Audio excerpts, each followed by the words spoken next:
సుభాసు, దేశబంధు ఇతర అనుయాయులు గయ నుండి నిరుత్సాహంగా తిరిగి బెంగాల్ చేరుకున్నారు. బెంగాలు రాష్ట్రం కాంగ్రెస్ యంత్రంగా గాంధీ అనుచరుల చేతుల్లో పోయింది. దేశబంధు వర్గానికి ప్రత్యేక నిధి అంటూ కూడా ఏమీ లేకుండా పోయింది. అయినా స్వరాజిస్టులు కేవలం పట్టుదలతో కృషి చేసి క్రమక్రమంగా ముందడుగు వేశారు. కాంగ్రెస్ వాదులకు తమ వాదనను మళ్లీ వినిపించారు. సుభాసు మొదలగు దేశబంధు అనుచరులు పల్లె ప్రాంతాలలో పనిచేయగా దేశబంధు, మోతీలాల్ వంటి నాయకులు దేశాన్ని చుట్టబెట్టారు. తత్ఫలితంగా 1923వ సంవత్సరం మధ్యకాలం నాటికి స్వరాజిస్టులు గాంధీ అనుచరుల వర్గంతో డి అంటే డి అని పోరాడగల స్థాయికి ఎదిగారు. చివరికి ఆ సెప్టెంబరులో ఢిల్లీలో జరిగిన కాంగ్రెస్ ప్రత్యేక మహాసభలో స్వరాజిస్టులు నెగ్గారు. కాంగ్రెస్ వాదులకు ఎన్నికలలో పాల్గొనే స్వేచ్ఛ లభించింది. అలాగే ప్రభుత్వానికి వ్యతిరేకంగా స్థిరమైన ప్రతిపక్షాలుగా శాసనసభలో పనిచేసే అవకాశం కాంగ్రెస్ వాదులకు లభించింది. తరువాత శాసనసభకు జరిగిన ఎన్నికలలో స్వరాజిస్టులకు అఖండ విజయం లభించింది. కేంద్ర శాసనసభలో కాంగ్రెస్ పక్షానికి మోతీలాల్ నాయకత్వం వహించాడు. బెంగాల్ కౌన్సిల్లో కాంగ్రెస్ పక్షానికి దేశబంధు నాయకత్వం వహించాడు. కలకత్తాలో దేశబంధు ఫార్వర్డ్ పత్రికను ప్రారంభించి దానిని నిర్వహించే బాధ్యతను సుభాష్కు అప్పగించాడు. అతి కొద్ది కాలంలోనే ఫార్వర్డ్ భారతదేశపు ప్రధాన దినపత్రికలలో ఒకటిగా పెరిగింది. ఒక వంక స్వరాజ్య పార్టీ కార్యక్రమాలను శక్తివంతంగా నిర్వహించుతూనే మరో వంక యువజనోద్యమాన్ని పైకి తేవడానికి సుభాష్ తన పథకాలను అమలులో పెట్టాడు. ఆయన అఖిల బెంగాలు యువజన సంఘాన్ని స్థాపించాడు. దానికి ఆయనే అధ్యక్షుడిగా ఎన్నికయ్యాడు. ఆ సంఘం భారతదేశంలో ఏర్పడే ఇతర యువజన సంఘాలకు ఆదర్శప్రాయంగా నిలిచింది. ఒక రాజకీయ పార్టీకి కేవలం తోడుగా పనిచేయటానికి లేదా ఆందోళనలను నిర్వహించటానికి ఆయన యువజన సంఘాన్ని ఏర్పాటు చేయలేదు. దేశంలో ఉన్న యువతీ యువకులు శారీరకంగా, మానసికంగా, ఆధ్యాత్మికంగా, మేధాపరంగా ఇంకా మనోవిజ్ఞాన దృష్ట్యా ఉన్నత స్థాయికి ఎదిగేటట్లు చేసి వారి ద్వారా భారతదేశంలో ఒక విప్లవాత్మకమైన పరివర్తనను తీసుకుని రావటం, కాలక్రమేణా భారతదేశంలో ఒక నూతన సమాజాన్ని నిర్మించటం సుభాష్ ఆశయాలు. ఈ ఆశయాలకు అనుగుణంగా ప్రతి బెంగాలీ ప్రాంతంలోనూ జిల్లాలోనూ యువజన సంఘాల ఏర్పాటును ప్రోత్సహించాడు. 1923వ సంవత్సరం చివరిలో సుభాష్ బెంగాలు రాష్ట్ర కాంగ్రెస్ ను కమిటీ ప్రధాన కార్యదర్శిగా ఎన్నికై కాంగ్రెస్ పార్టీలో ఒక కీలకమైన స్థానాన్ని సంపాదించాడు. 1924వ సంవత్సరం స్వరాజిస్టులకు ఆశాజనకమైన సంవత్సరంగా ప్రారంభమైంది. ఆ ఏడాది కలకత్తా మున్సిపల్ కార్పొరేషన్ కు ఎన్నికలు ప్రకటించారు. స్వరాజ్య పార్టీ ఆ ఎన్నికల పోరాటంలో పాల్గొనటానికి నిర్ణయించింది. పోటీ చేసింది. హిందూ, ముస్లిం స్థానాలలో అధిక స్థానాలను గెలిచింది. దేశబంధు కలకత్తాకు ప్రథమ మేయర్గా ఎన్నికయ్యాడు. ఆయన ప్రేరణ వలన సుభాష్ చంద్రుడు డిప్యూటీ మేయర్గా ఎన్నికయ్యాడు.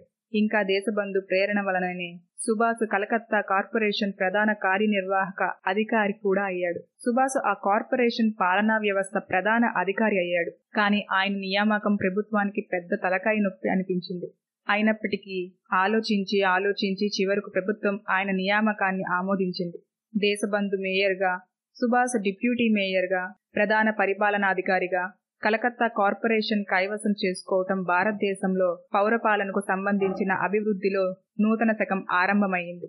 దేశబంధు మేయర్గా చేసిన ఉపన్యాసం పౌర హక్కుల పత్రంలో ఉంది. తమ పార్టీ కార్యక్రమాన్ని అమలుపరిచి దానికి వాస్తవ రూపం ఇవ్వటం సుభాష్ కర్తవ్యం.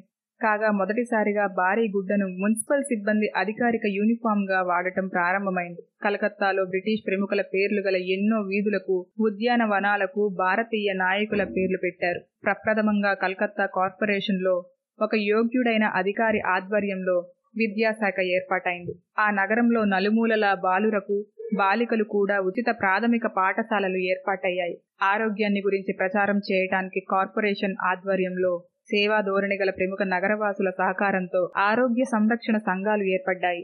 పేదలకు ఉచితంగా మందులు ఇచ్చే నిమిత్తం నగరం అంతటా ఔషధశాలలు ఏర్పాటు అయ్యాయి. ఆ నగరం వివిధ ప్రాంతాలలో బాలల కోసం కొన్ని ప్రత్యేక విద్యా పరీక్షా కేంద్రాలు ఏర్పాటయ్యాయి. ఆ కేంద్రాలలో పేద పిల్లలకు ఉచితంగా పాల సరఫరా చేయటానికి ఏర్పాట్లు జరిగాయి. ప్రధాన పరిపాలనాధికారి అయిన సుభాష్ కార్యక్రమ వివరణ పట్టిక ఆయన చురుకుదనానికి అద్దం పట్టేది. ఆయన రాత్రింబవళ్లు ఇక్కడ అక్కడ ఎక్కడ కావాలంటే అక్కడ ప్రత్యక్షమై కార్పొరేషన్ ప్రజలకు అందించే వివిధ సేవా కార్యక్రమాల నిర్వహణ, వివిధ సేవా విభాగాలు నిర్వహించవలసిన మరమ్మతుల నిర్వహణకు తనిఖీ చేసి తన క్రింది ఉద్యోగులకు అవసరమైన సూచనలను అక్కడికక్కడే ఇచ్చేవాడు. కాగా కొద్ది నెలలలోనే కలకత్తా మున్సిపల్ కార్పొరేషన్ పాలనా విధానానికి సుభాష్ ఒక నూతన రూపాన్ని, నూతన అవగాహనను, నూతన గతిని కల్పించాడు. బ్రిటిష్ ప్రముఖులకు పౌర సన్మానం చేసే సాంప్రదాయానికి వీడ్కోలు చెప్పటం, భారత జాతీయ నాయకులు కలకత్తా దర్శించినప్పుడు వారికి పౌర సన్మానం చేసే సాంప్రదాయాన్ని నెలకొల్పటం జరిగాయి. పురజనులలో పౌర చైతన్యం పెంపొందించటానికి ఒక వారపత్రిక ప్రారంభమైంది. దాని పేరు కలకత్తా మున్సిపల్ గెజెట్. భారతదేశంలో తయారైన వస్తువుల విక్రయాన్ని ప్రోత్సహించటానికి ఒక వర్తక సంబంధమైన వస్తు ప్రదర్శనశాల స్థాపన జరిగింది.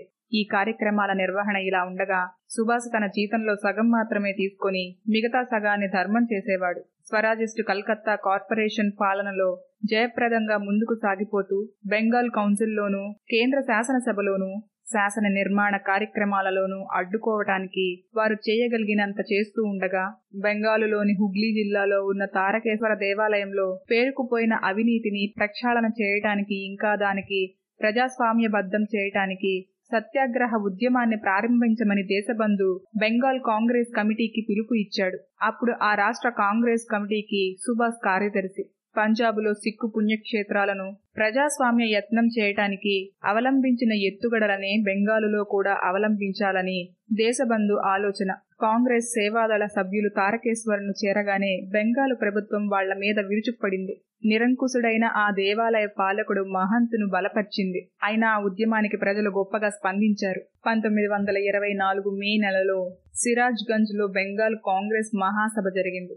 దేశబంధు ఆ సభకు బెంగాలు ఒడంబడిక అనే పత్రాన్ని సమర్పించాడు. ఆ బెంగాలీ హిందువులకు, మహమ్మదీయులకు మధ్య జరిగిన ఒప్పందం.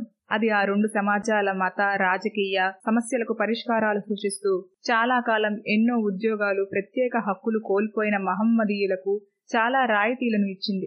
దానికి తీవ్రమైన వ్యతిరేకత వచ్చినప్పటికీ దేశబంధు ఆ ఒప్పందానికి కాంగ్రెస్ ఆమోద ముద్రను సంపాదించగలిగాడు. విభిన్న మత వర్గాల మధ్య తలెత్తిన సమస్యలను పరిష్కరించటానికి సుభాష్ తన జీవితాంతం వరకు తన రాజకీయ నాయకుడైన దేశబంధు నిర్దేశించిన మార్గాన్నే అనుసరించాడనే విషయాన్ని ఈ సందర్భంలో చెప్పడం అవసరం.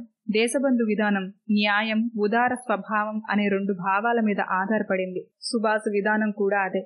ఆ రాష్ట్ర కాంగ్రెస్ మహాసభ మరొక ముఖ్యమైన తీర్మానాన్ని చర్చించింది. అది గోపీనాథ్ సాహా ప్రాణ సమర్పణకు సంబంధించినది. గోపీనాథ్ సాహా ఒక యువ విద్యార్థి అయిన విప్లవకారుడు. అతను కలకత్తా పోలీస్ కమిషనర్ను హత్య చేయడానికి ప్రయత్నించాడు. విప్లవకారుల ఉగ్రవాదం, దౌర్జన్యాలను గురించి దేశబంధు, సుభాష్ అభిప్రాయాలు ఒకే విధంగా ఉన్నాయి. జాతీయ ఉద్యమంలో ఒక ఆయుధంగా వారు ఎటువంటి ఉగ్రవాదాన్ని ఆమోదించలేదు.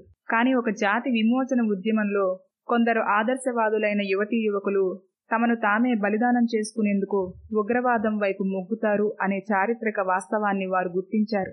ఒక జాతి విమోచన ఉద్యమంలో అటువంటి పేలుళ్లు అనివార్యమని వారు భావించారు. కాగా ఉగ్రవాదాన్ని, హత్యా ప్రయత్నాలను ఖండించుతూనే దేశబంధు, సుభాష్ విప్లవకారుల దేశభక్తిని, త్యాగ నిరతిని ఎంతో గంభీరంగా గౌరవించారు. 1924 మధ్యలో స్వరాజ్య పార్టీ పలుకుబడి, దాని నాయకుడైన దేశబంధు పలుకుబడి నూతన శిఖరాలను అందుకున్నాయి. ఆ పార్టీ వార్షిక మహాసభ ఆ సంవత్సరం ఆగస్టు నెలలో కలకత్తాలో జరిగినప్పుడు వారు ప్రదర్శించిన ఉత్సాహం మరువరానివి. ఆ విధంగా స్వరాజ్య పార్టీ విజయం తర్వాత విజయాన్ని చేజిక్కించుకుంటూ ఉంటే బ్రిటిష్ ప్రభుత్వం ఓర్వలేకపోయింది, చూస్తూ ఊరుకోలేకపోయింది, ఎంతో నిస్పృహకు లోనైంది. స్వరాజ్య పార్టీని సమూలంగా నరికివేయాలనుకుంది. కాగా 1924 అక్టోబర్ 25వ తేదీ ఉదయం Calcutta police deputy commissioner Subhash ను నిద్ర నుండి లేపి, మిస్టర్ బోస్, 1818 సంవత్సరంలో అమలులోకి వచ్చిన 3వ నిబంధన ప్రకారం మిమ్మల్ని నిర్బంధించటానికి అధికార పత్రం ఉంది, అరెస్టు వారెంట్ ఉంది అన్నాడు. ఆ ఉదయం అరెస్ట్ అయిన వారిలో సుభాష్ తో పాటు స్వరాజ్ పార్టీకి చెందిన 2 బెంగాల్ కౌన్సిల్ సభ్యులు కూడా ఉన్నారు. విప్లవం తేవటానికి కుట్ర జరిగిందనే మిష మీద 1924 అక్టోబర్న చేసిన మూకుమ్మడి అరెస్టులను బ్రిటిష్ ప్రభుత్వం సమర్థించుకుంది.